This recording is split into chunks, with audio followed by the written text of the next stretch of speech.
Hey guys, welcome back to another video. Today I will show you how to fix the can't take screenshot due to security policy issue on WhatsApp. If you've tried taking a screenshot of someone's profile picture, you know it won't let you.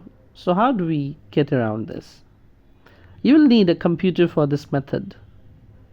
So first, open any browser and go to web.whatsapp.com.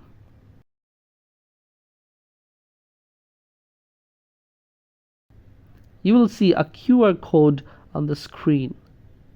Now open WhatsApp on your phone and go to the menu, tap on linked devices and scan the QR code.